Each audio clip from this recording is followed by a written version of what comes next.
Ders bir Kültürel gelenekler. Gelenekler, sag elle tokalaşmak gibi geleneksel uygulamalardan gelir. Evet, bu hareket muhtemelen silah saklamadığınız anlamına geliyordu. Kesinlikle. Hareketlerin bu kadar çok anlam taşıması büyüleyici. Kesinlikle. Bir toplumun kültürünü ve değerlerini yansıtırlar.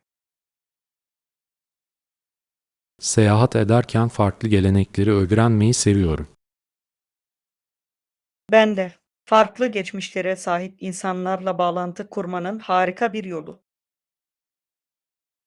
Kültürel farklılıkları anlamak deneyimlerimizi zenginleştirir. Kesinlikle. Dünyadaki çeşitliliği takdir etmemize yardımcı olur. Gelecekteki seyahatlerimde bu uygulamalar hakkında daha fazla bilgi edinmek için sabırsızlanıyorum. Ders 2 Fiziksel aktivite. Düzenli fiziksel aktivite genel sağlığımız ve refahımız için de gereklidir. Kesinlikle. Vücudumuzun formda ve zihnimizin keskin kalmasına yardımcı olur. Evet, egzersizi rutinime dahil ettiğimde kendimi çok daha iyi hissediyorum. Kabul ediyorum. Bu halimi ve enerji seviyelerimi önemli ölçüde artırıyor. Ayrıca uzun bir günün ardından stresi azaltmak ve gevşemek için harika bir yoldur. Kesinlikle. Hoşunuza giden aktiviteleri bulmak aktif kalmanızı kolaylaştırır.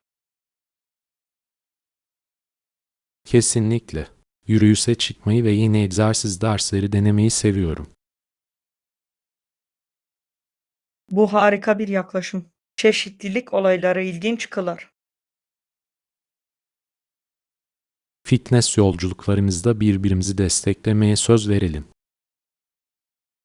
Ders 3 Spor etkinlikleri.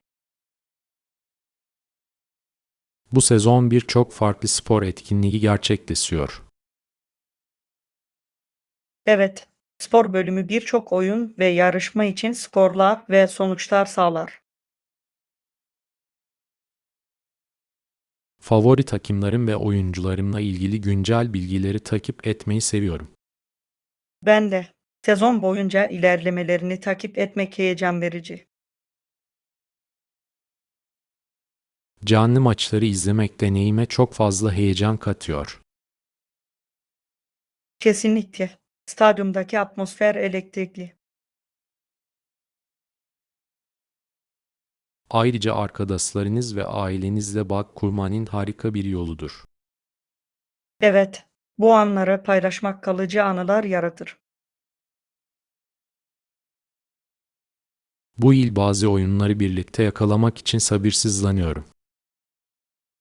Ders 4 Olumlu sabahlar. Kesinlikle. Güne olumlu bir zihniyetle başlamak iyi bir ton oluşturur. Tamamen katılıyorum. Günün geri kalanını nasıl ele aldığımızı etkiler. Evet, bu sabah ritüelleri gerçekten fark yaratabilir. Düşünmek ve o gün için niyetler belirlemek için biraz zaman ayırmayı seviyorum. Bu harika bir pratik. Hedeflerime odaklanmama yardımcı oluyor. Kesinlikle. Olumlu bir başlangıç verimli bir güne yol açabilir. Sabah rutinlerimizi paylaşıp birbirimize ilham vermekten heyecan duyuyorum. Ben de hayatımızda pozitifliği teşvik etmeye devam edelim. Her günü harika kılmak için buradayız. Ders 5 Zorlukların üstesinden gelmek. Hayattaki zorlukların üstesinden gelmenin yolları vardır. Sadece yaratıcılık ve çaba gerektirir. Kesinlikle. Engelleri etkili bir şekilde nasıl yöneteceğinize dair herhangi bir ipucunuz var mı? Durumu iyileştirmeye yardımcı olabilecek her şeyi denemeye hazırım. Doğru zihniyet bu. Yeni çözümlere açık olmak büyük atılımlara yol açabilir. Evet, bazen ileriye giden bir yol bulmak için ihtiyacınız olan tekse yeni bir bakış açısıdır. Kesinlikle. Başkalarıyla işbirliği yapmak da paha biçilmez bilgiler sağlayabilir. Kabul ediyorum. Fikir paylaşımı çoğu zaman tek başımıza düşünemeyeceğimiz yenilikçi çözümlere yol açar. Geçmiş deneyimler üzerinde düşünmek gelecekte benzer tuzaklardan kaçınmamıza yardımcı olur. Evet, hatalardan ders almak kişisel gelişimin çok önemli bir parçasıdır. Ders 6. Nükleer silahların yayılması. Nükleer silahların yayılmasının çılgınlığını elimizden geldiğince yüksek sesle ilan ediyoruz. Kesinlikle. Bu dünya çapında herkesi etkileyen kritik bir sorundur. Güvenliğin sağlanması için nükleerin dondurulması şarttır. Evet, bu olmadan tırmanma ve çatışma riski önemli ölçüde artar. Vatandaşların bu konudaki kaygılarını dile getirmelerinin önemli olduğuna inanıyorum. Kesinlikle. Farkındalık değişimi teşvik edebilir ve barışı destekleyebilir. Silahsızlanma ve diplomasi konularında tartışmalara katılmak çok önemli. Evet, nükleer silahların sonuçlarını anlamak gelecek nesiller için hayati önem taşıyor. Umarım daha fazla insan bu sohbete katılır ve daha güvenli bir dünyayı savunur. Ders 7. Yürüyüş zorluğu. Elbette parkurun zorluğuna bağlı. Evet, iz derecelendirmeleri ve incelemeleri için çevrimiçi olarak kontrol edebiliriz. Bu şekilde beceri seviyemize uygun bir yürüyüş seçebiliriz. Kesinlikle. Dışarı çıkmadan önce ne bekleyeceğinizi bilmek önemlidir. Kendimizi asri zorlamadan keyifli bir deneyim yasadığımızdan emin olmak istiyorum. Kesinlikle. İyi planlanmış bir yürüyüş çok eğlenceli olabilir. Ayrıca gitmeden önce hava koşullarını kontrol etmek de önemlidir. Evet, çevredeki herhangi bir değişikliğe hazırlanmanıza yardımcı olur. Birlikte güzel parkurları keşfedeceğimiz için heyecanlıyım. Ders 8. Yeniden dekore etme ilhamı. Yeniden dekore etme projelerimiz için ilham verici ögeler bulmak harika bir fırsat olacak. Evet, yerel pazarları ziyaret etmek bazı benzersiz keşiflere yol açabilir. Kesinlikle. Orijinal parçaları mekanimize dahil etme fikrini seviyorum. Ben de karakter katar ve evimiz hakkında bir hikaye anlatır. Ayrıca yerel zanaatkarları desteklemek her zaman bir avantajdır. Kesinlikle. Dekorasyon yaparken topluma katkıda bulunmak güzel bir duygu. Alışveriş gezimizde hangi hazineleri bulacağımızı görmek için sabırsızlanıyorum. Aynı şekilde aradığımız şeylerin bir listesini yapalım. Harika fikir. Vur, göz atarken odaklanmamıza yardımcı olacaktır. Ders 9. İlerleme kontrolü. Günaydın. Evet, şu ana kadar büyük ilerleme kaydettiğimizi düşünüyorum. Günaydın. Kabul ediyorum. Çabalarımızın sonuç verdiğini görmek sevindirici. Evet, her küçük adım bizi hedeflerimize yaklaştırıyor. Birlikte ne kadar çok şey başardığımızdan gurur duyuyorum. Kesinlikle.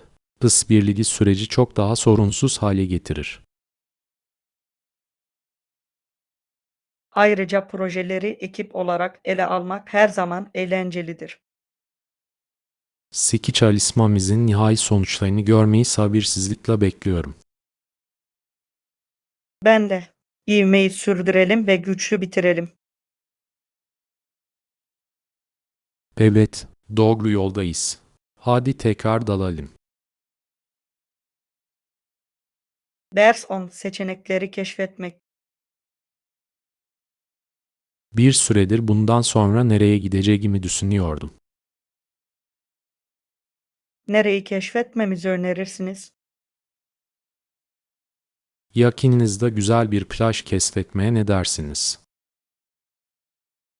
Kulağa mükemmel geliyor. Plaj her zaman canlandırıcı ve dinlendiricidir. Evet, günü güneşlenerek ve yüzerek geçirebiliriz. Bu fikri seviyorum. Gevşemenin ve doğanın tadını çıkarmanın harika bir yolu. Ayrıca plajda piknik yapmak çok eğlenceli olur. Kesinlikle. Biraz atıştırmalık hazırlayalım ve bunu bir gün yapalım. Kumları ayak parmaklarımın arasında hissetmek için sabırsızlanıyorum. Ders 11. Tarihsel perspektifler.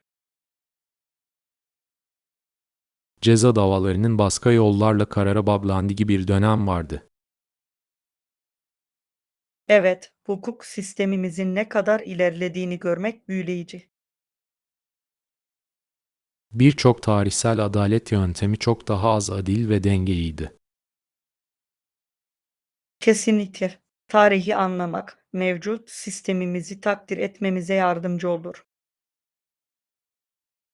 Evet, aynı zamanda sürekli reform ve iyileştirmenin önemini de vurguluyor. Daha iyi bir gelecek yaratmak için geçmişten ders almanın çok önemli olduğuna inanıyorum. Kesinlikle. Adalet ve adaletle ilgili tartışmalar her zaman günceldir. Kabul ediyorum. Toplumda eleştirel düşünceyi ve farkındalığı teşvik ederler. Bu konuları keşfetmeye devam edelim. Dünyamızı anlamak için gereklidirler. Ders 12. Kahvaltı detayları. Evet, kahvaltı dahildir. Sabah 7'den akşam 10'a kadar servis ediliyor. Bu harika. Kahvaltının dahil olması sabahları çok daha kolay hale getirir. Kesinlikle. Günün başında yemeğin hazır olması çok güzel. Üstelik bu bize birlikte keyifli bir kahvaltının tadını çıkarma şansı veriyor. Bunu seviyorum. Günün geri kalanı için olumlu bir hava yaratır. Kesinlikle. Güne iyi yemek ve iyi arkadaşlıklarla başlamak önemlidir.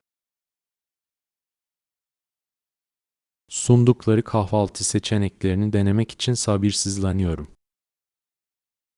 Ben de. Erken uyanıp bunun tadını çıkarmaya özen gösterelim. Evet, iyi bir kahvaltı maceralarımızı beslemenin en iyi yoludur. Ders 13. Çiftlik tarihi. Çayırlar çitlerle çevrildikten sonra daha az iş imkanı vardı. Evet, büyük çiftlikler hala çok sayıda işçi çalıştırıyor ancak manzara değişti. Tarım uygulamalarının yıllar içinde nasıl geliştiği ilginçtir. Kesinlikle. Arazi kullanımındaki değişikliklerin topluluklar üzerinde önemli etkileri vardır. Birçok aile geçimini açık araziden sağlıyordu. Evet, sürdürülebilir uygulamaların önemini hatırlatıyor. Çiftçiliğin gelecekteki zorluklara nasıl uyum sağlayacağını merak ediyorum. Bu çok önemli bir soru. İnovasyon önümüzdeki yıllarda anahtar rol oynayacak. Tarimin tarihini ve geleceğini birlikte keşfetmeye devam edelim. Ders 14 Sürdürülebilir dekor. Bunu aklımda tutacağım. Sürdürülebilir malzemeleri dekorda kullanmaya ne dersiniz? Bu akıllıca bir yaklaşım. Sürdürülebilir malzemeler çevre için daha iyidir. Kesinlikle. Ayrıca mekanimize benzersiz bir dokunuş katıyorlar. Evet. Üstelik çoğu zaman arkalarında ilginç hikayelerle gelirler. Değerlerimizi yansıtan bir ev yaratma fikrini seviyorum. Kesinlikle. Her şey bilinçli seçimler yapmakla ilgili. Sürdürülebilir dekor için bazı seçenekleri birlikte araştıralım.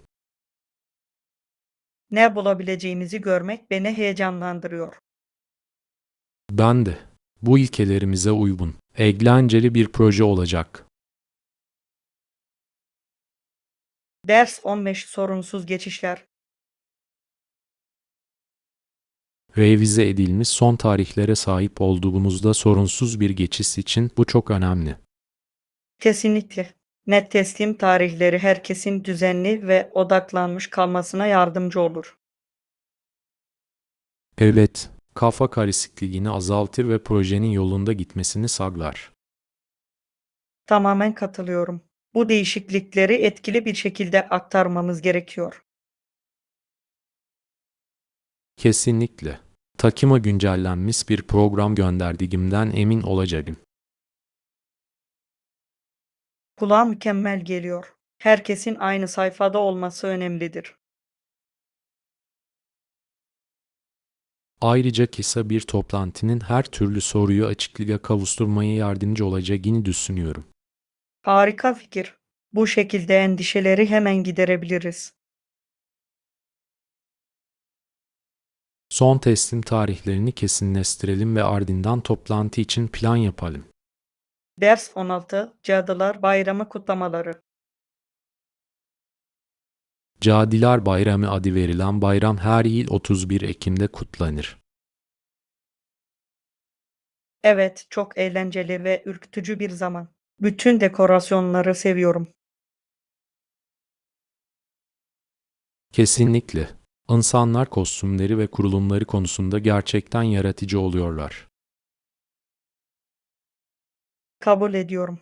Giyinmek ve şeker müşakamı yapmaya gitmek birçokları için önemli bir olaydır. Ayrıca temalı partiler her zaman çok eğlencelidir.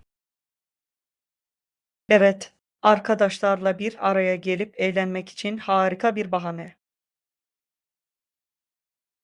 Bu Cadılar Bayramı için herhangi bir planın var mı?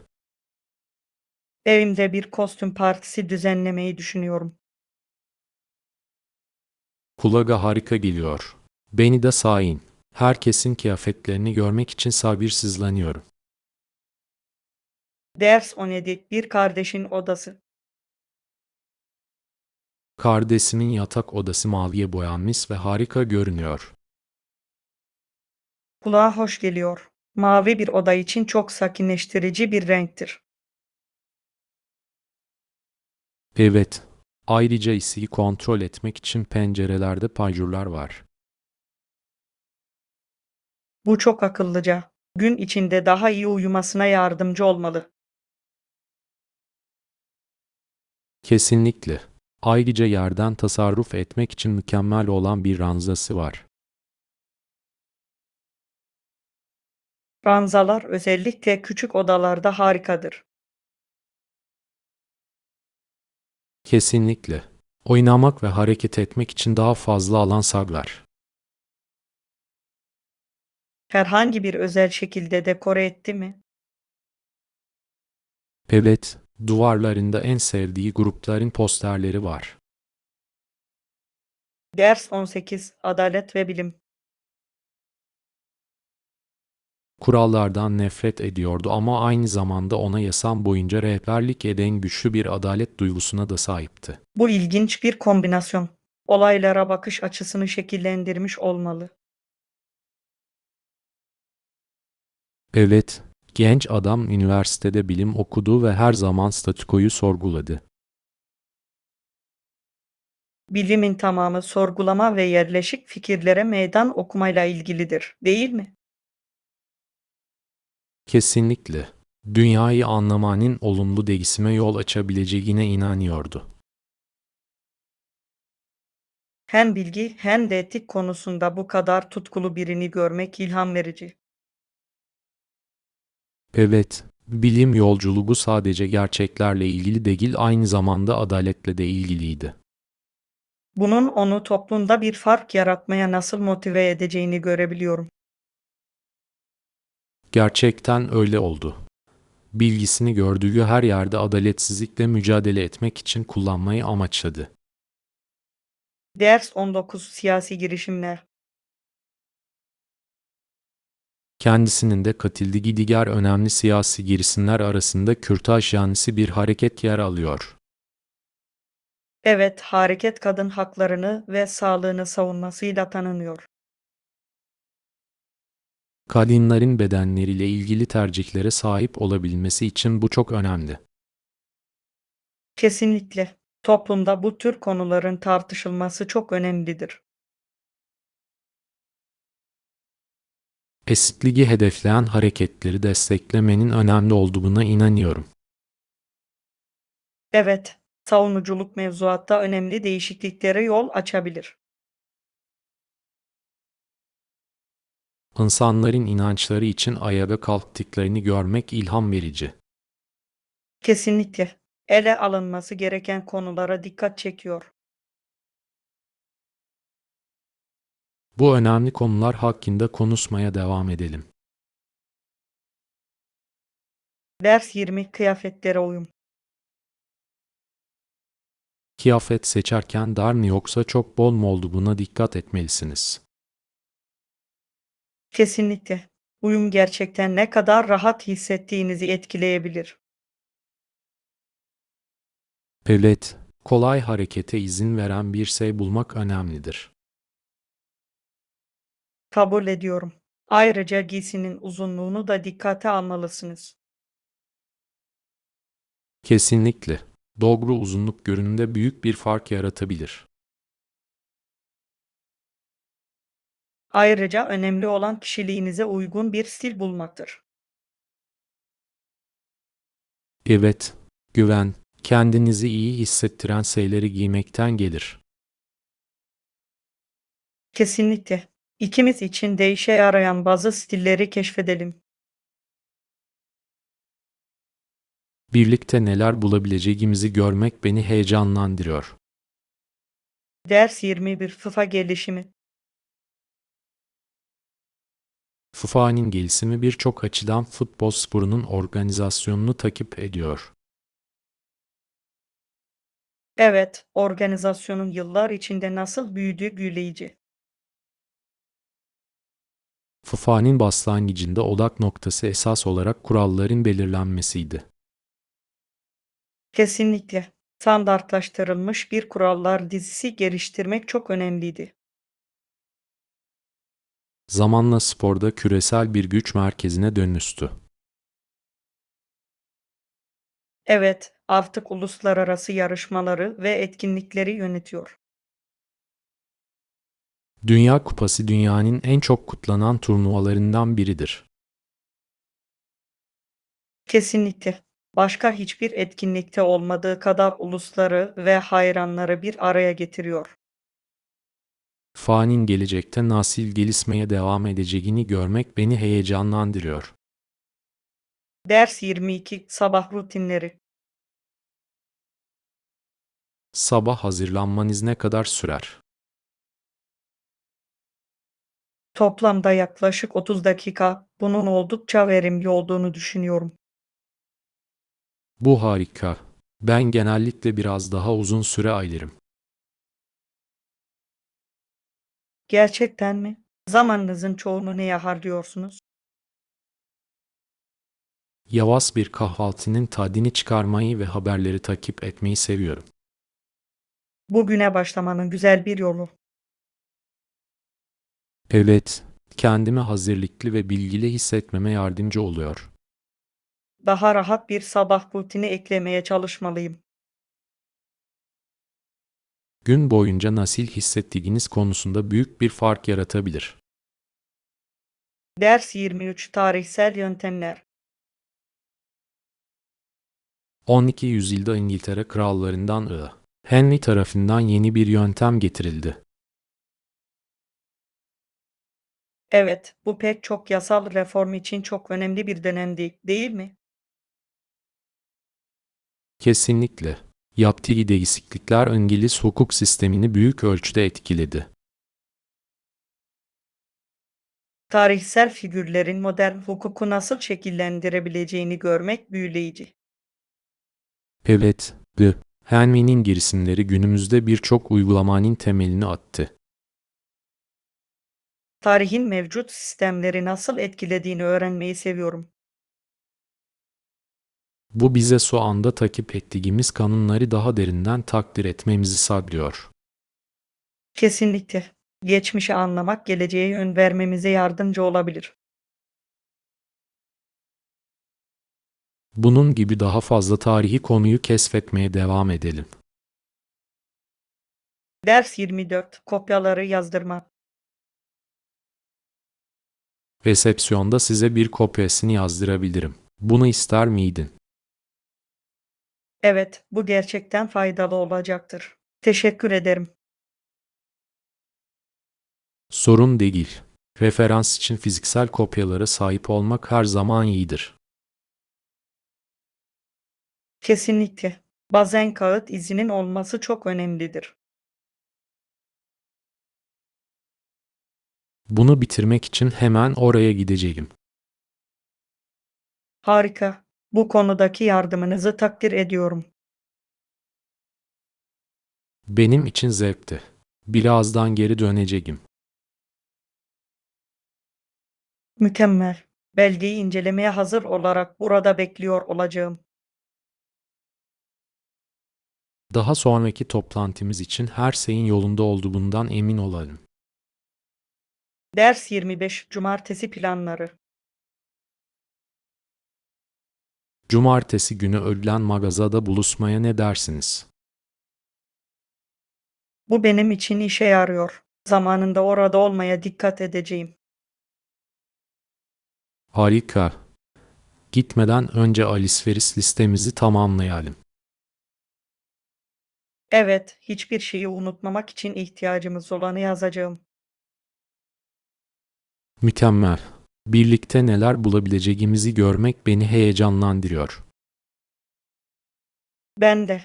Bir partnerle alışveriş her zaman daha eğlencelidir.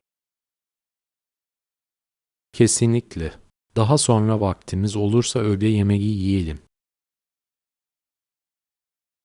Çok hoş bir plana benziyor. Bunu sabırsızlıkla bekliyorum. O zaman görüşürüz. Alışveriş maceramız için sabırsızlanıyorum. Ders 26 Tarihsel bağlam. Demiryolları tamamlandıktan sonra toplumun nasıl değiştiği ilginç. Evet, yaklaşık 1900 yılına gelindiğinde kadınlar için pek çok şey farklıydı. Kesinlikle. Demiryollarının genişletilmesi yeni fırsatlar yarattı. Öyle oldu. Kadınlar daha önce sınırlı olan rolleri üstlenmeye başladı. Evet, toplulukları ve insanların etkileşim biçimini yeniden şekillendirdi. Bu tarihsel değişimleri ve etkilerini öğrenmeyi seviyorum. Ben de. İlerlemenin zaman içinde nasıl geliştiğini görmek büyüleyici. Evet, her ilerleme yeni zorluklar ve fırsatlar getirir. Bu hikayeleri keşfetmeye devam edelim. Çok zenginleştiriciler. Ders 27 Hava durumu kaygıları. Yağmura yakalanırsak bu iyi olmaz. Biliyorum. Bizi tamamen sırılsıklam bırakabilir. Evet, herhangi bir dismekan planı yapmadan önce hava durumunu kontrol etmeliyiz. Kesinlikle. Mümkün olduğunca ıslanmaktan kaçınmayı tercih ederim. Kabul ediyorum. Peki ya sen? Yağmura hazır mısın? Her ihtimale karşı genellikle şemsiye taşıyorum. Bu çok akıllıca. Ben de aynısını yapmaya başlamalıyım. Evet, üzgün olmaktansa güvende olmak her zaman daha iyidir. Planlarımızı buna göre yapalım ki endişelenmeden zamanımızın tadını çıkaralım. Ders 28 Tarihsel Ortam. 1864 veya 1865'te Amerika'nın Missouri eyaletinde küçük bir kasabada yaşadığınızı hayal edin. Bu tarihte büyüleyici bir dönem olsa gerek. Evet, iç savaş sırasında ve sonrasında birçok değişiklik oluyordu. Kesinlikle. Tüm ülke için bir dönüşüm dönemiydi.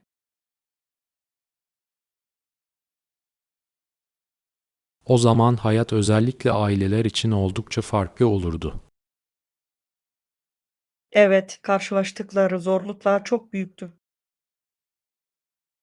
Bu deneyimlerin gelecek nesilleri nasıl şekillendirdiğini düşünmek ilgi çekici.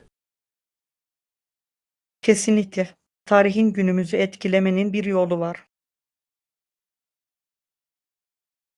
Bu hikayelere dalmaya devam edelim. Çok büyüleyiciler. Ders 29 Ulaştırmanın evrimi. Ulaşım pek çok açıdan verimliliği ve rahatlığı artırdı. Evet, modern teknolojiyle bu kadar ilerlememiz inanılmaz. Kesinlikle. Seyahat etmek her zamankinden daha hızlı ve daha erişilebilir. Yeniliklerin bize dünyanın kapılarını nasıl açtığını seviyorum. Evet, insanlarla ve mekanlarla kolaylıkla bağlantı kurmamızı sağlıyor. Ayrıca taşımacılığın ekonomileri nasıl etkilediğini görmek büyüleyici. Kesinlikle. Ticaret ve iletişimde önemli bir rol oynar. Bugün sahip olduğumuz ilerlemeler olmadan hayatı hayal edemiyorum. Ben de değil. Bu değişikliklerin hayatımızı nasıl etkilediğini keşfetmeye devam edelim. Ders 30 Hava durumuna hazırlık. Ve bunu nasıl basardın? Buruk almak için su geçirmez bir ceket giydim. Bu akıllıca bir hareket. Hava şartlarına hazırlıklı olmak çok önemli. Kesinlikle. Hava durumunu kontrol etmeden asla evden çıkmam. Bu akıllıca. Sizi yağmura yakalanmaktan kurtarabilir. Evet, proaktif olmak büyük fark yaratır. Örneğinizi takip etmeye başlamalı ve daha hazırlıklı olmalıyım. Başlamak için asla geç değildir. Gelin bunu hep birlikte alışkanlık haline getirelim. Harika fikir. Istek kuru ve rahat kalmak için.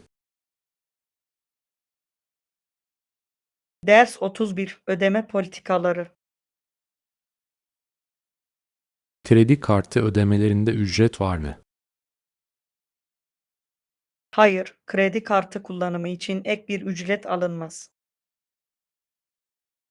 Bunu duymak harika. İşlemleri çok daha kolay hale getiriyor.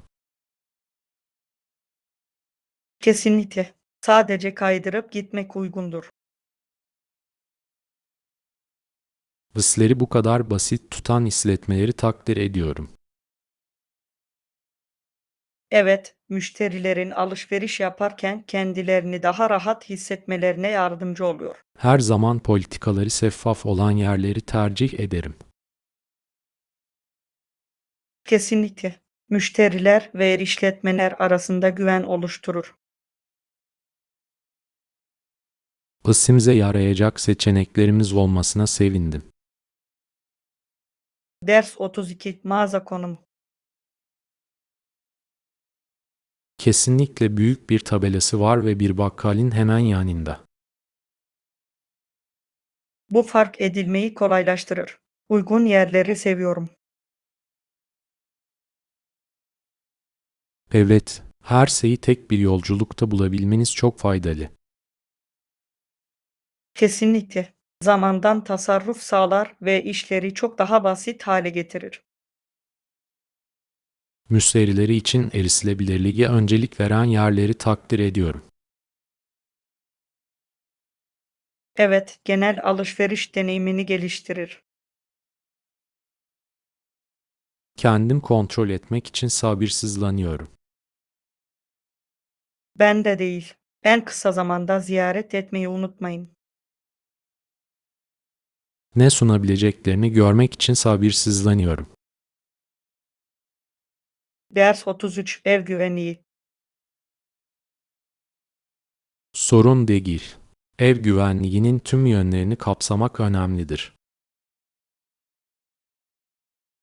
Kesinlikle. Güvenlik her evde her zaman en önemli öncelik olmalıdır. Evet, tüm kapı ve pencerelerdeki kilitleri kontrol ederek baslamalıyız. Bu harika bir nokta. Güçlü kilitler potansiyel davetsiz misafirleri caydırabilir. Ek koruma için bir güvenlik sistemi kurmayı da düşünmeliyiz. Kesinlikle. İyi bir güvenlik sistemi gönül rahatlığı sağlayabilir. Ayrıca dismekan aydınlatması mülk çevresindeki güvenliğin artırılmasına yardımcı olabilir. Evet, iyi aydınlatılmış alanlar istenmeyen ziyaretçiler için daha az çekicidir. Bunu tartıştığımıza sevindim. Güvenli bir ortam yaratmak için hayati öneme sahiptir. Ders 34 Bütçe takibi. Harcamalarımızı takip etmek için bir e-tablo oluşturacağım. Harika bir fikir gibi görünüyor. Düzenli kalmamıza yardımcı olacak. Evet, mali durumumuzu yönetmek hedeflerimiz için çok önemlidir. Kesinlikle. Bize paramızın nereye gittiğine dair net bir resim veriyor. Ayrıca tasarruf edebileceğimiz alanların belirlenmesine de yardımcı olabilir. Kesinlikle. Bütçemizle proaktif olma fikrini seviyorum. Düzenli olarak gözden geçirmeyi alışkanlık haline getirelim. Evet, tutarlı takip bizi doğru yolda tutacaktır. Bunun finansal hedeflerimize ulaşmamıza nasıl yardımcı olduğunu görmek beni heyecanlandırıyor. Ders 35 başlarken. Kesinlikle sizi tetikte tutar. Nasıl başlamayı düşünüyorsunuz? Sanırım projeye yönelik ana hedeflerimin ana hatlarını çizerek başlayacağım. Bu sağlam bir yaklaşıma benziyor. Net hedeflere sahip olmak ilerlemenize rehberlik edebilir. Kesinlikle. Neyi başarmak istediğime dair net bir vizyonum olduğundan emin olmak istiyorum. Bunu elde ettikten sonra onu daha küçük görevlere bölmek de yardımcı olacaktır. Evet, bu şekilde bunalmış hissetmeden tek seferde tek bir şeyin üstesinden gelebilirim.